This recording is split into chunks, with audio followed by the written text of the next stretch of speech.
Hello, folks. Welcome to Science Talk. I am your host, Jim Massa.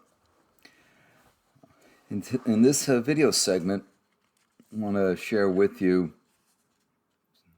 something that I'm sure you're all aware of, and that is what is happening to all the ice on the planet as the world is dramatically warming. I've shared with you before video segments where I discuss what's going on in Greenland, Antarctica, be it Thwaites, Pine Island, Larsen ice sheets down there. I've discussed with you Himalayans, sometimes called the third pole. Not a lot of attention is given to that, but it's a serious issue.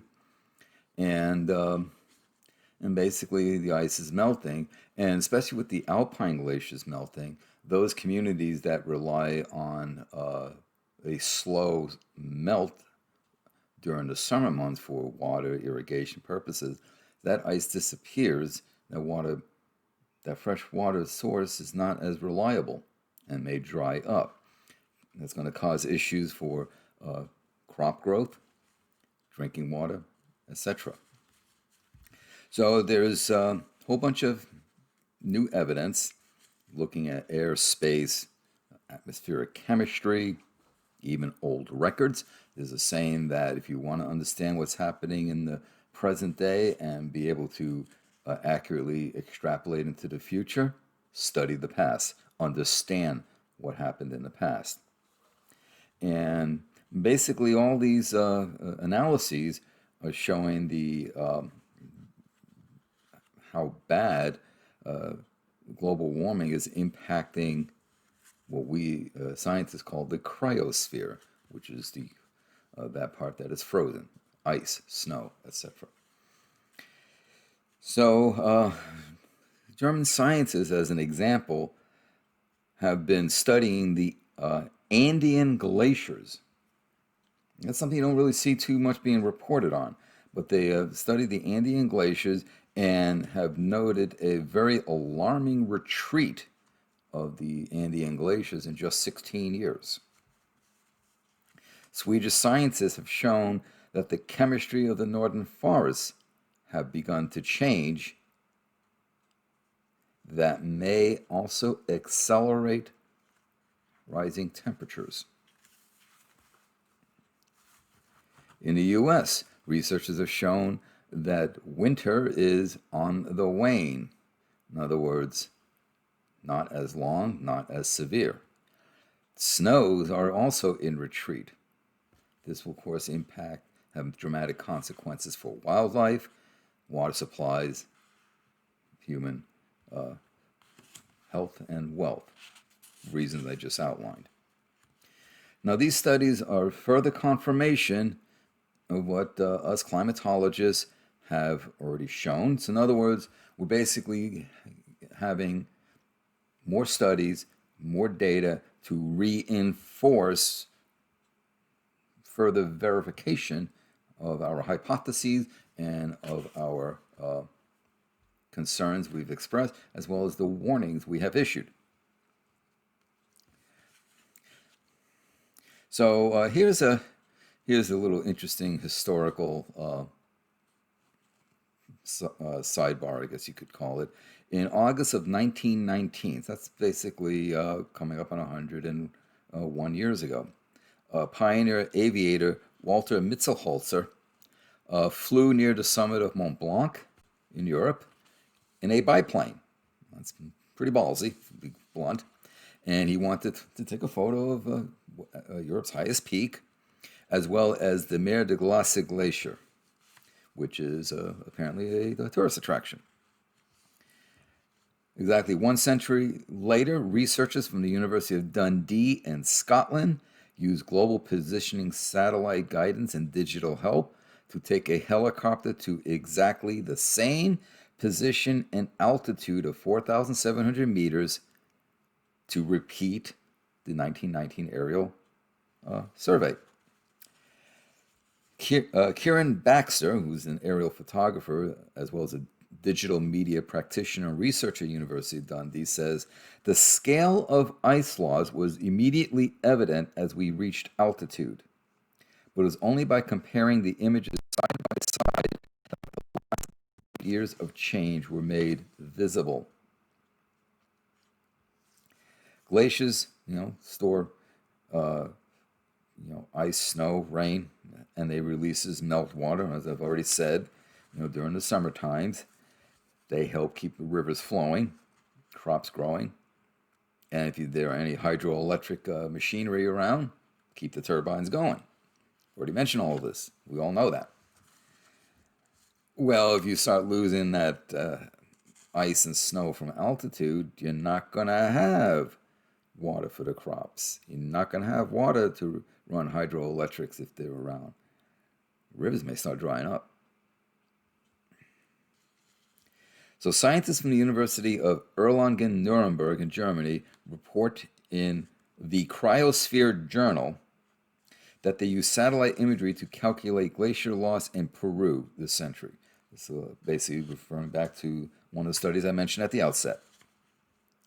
Almost 3/4 of all tropical glaciers and 90% of the area of ice are concentrated in the Peruvian Andes, which is about 4,000 meters or so. At the beginning of this century, there have been a count of 1,973 rivers of ice in the region.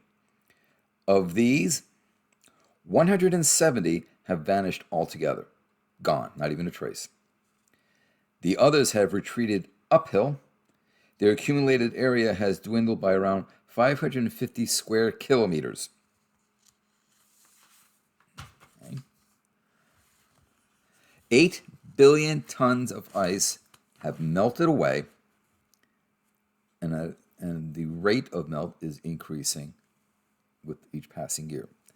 The loss of ice mass between 2013 and 2016 was around 4 times higher than in the previous 12 years. Now, this may have been helped by periodic episodes of El Nino. So that's a possibility. There's been certain fairly strong El Nino events in that time period.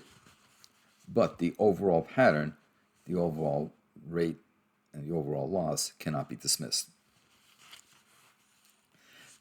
Now, we know glaciers are an important part of the climate machine, right? Albedo helps moderate temperatures, so on. What about the forests flourishing in the snows below the glacier? Well, it turns out they're even more important. They add, the trees, right, the forests, they add up to 14% of the planet's vegetation coverage.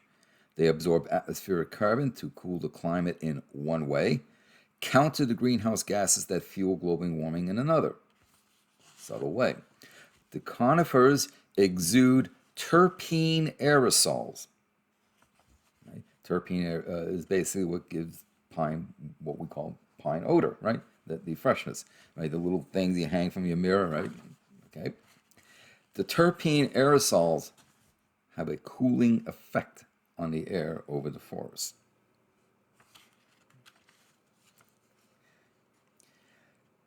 So scientists from Sweden report in Nature's Communications Journal, and this research was led by Pontus Rodon, who is a researcher at Lund University in Sweden.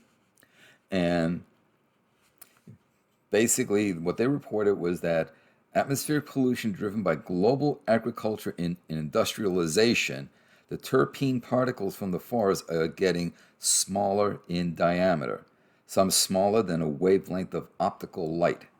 So, the visible, if you want to look at the visible spectrum, that's about 400 to 720 nanometers, somewhere in that round.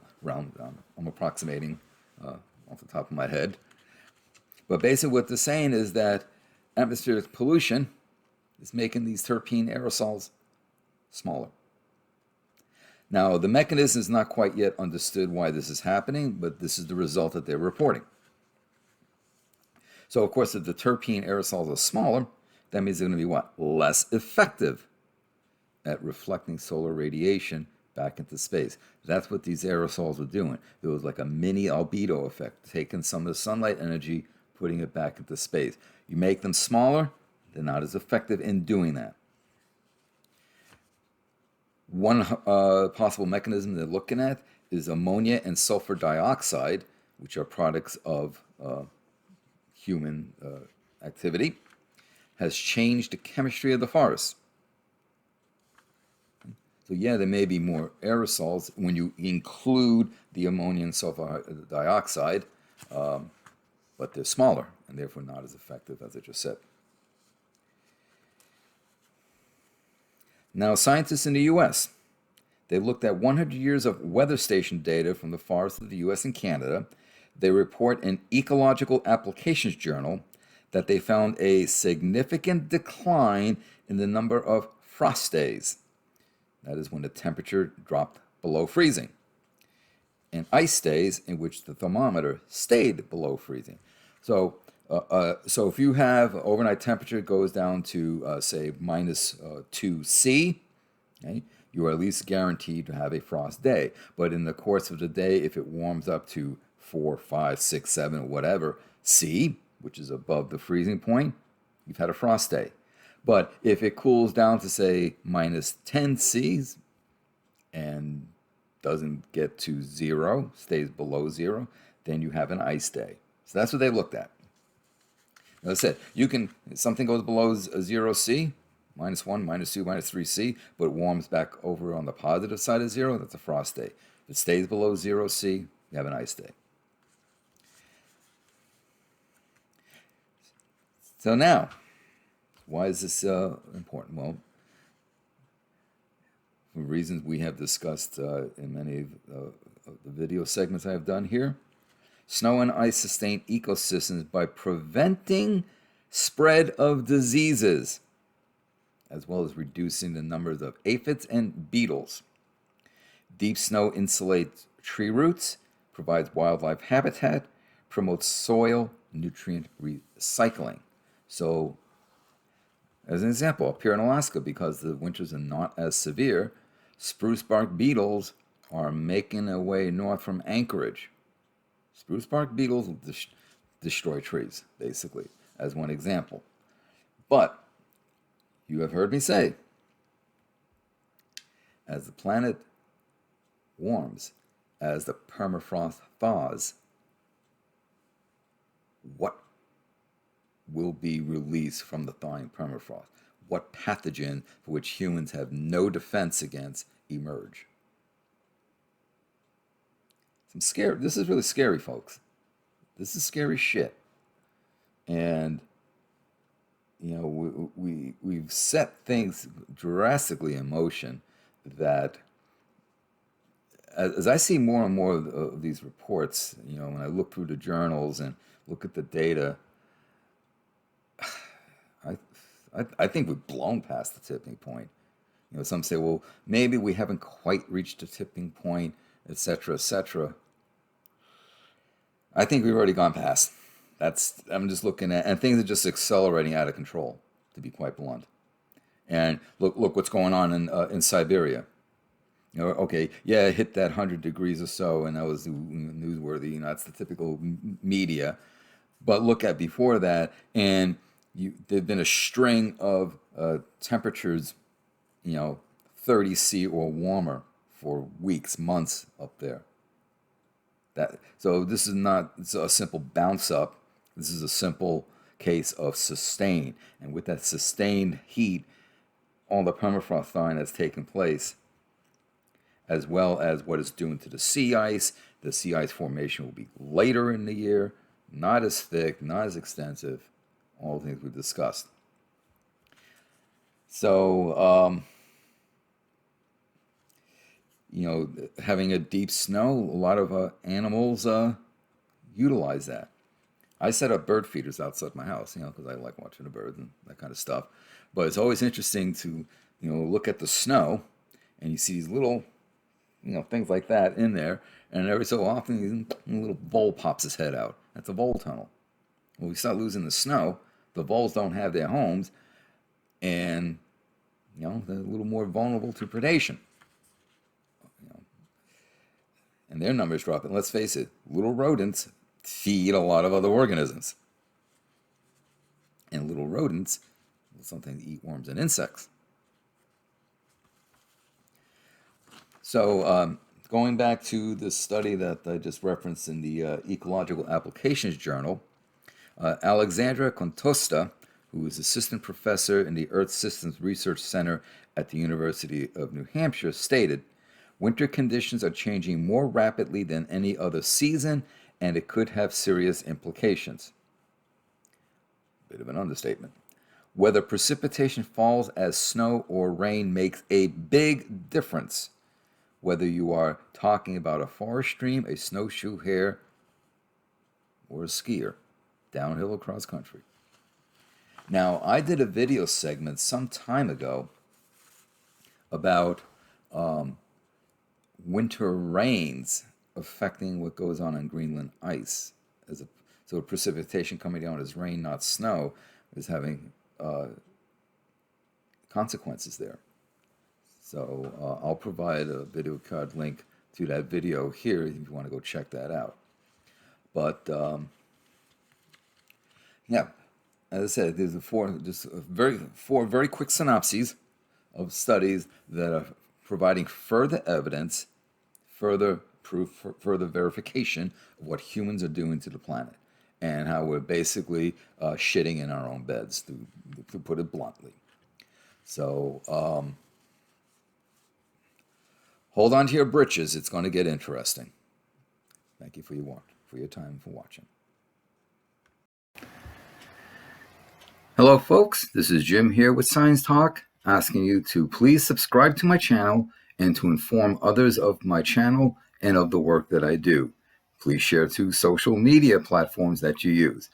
Also, as a reminder, don't forget to click the bell so that you know when I load up more videos. Finally, I ask that you support the work that I do by becoming a patron at patreon.com. Details in the description box below. Thank you for your support.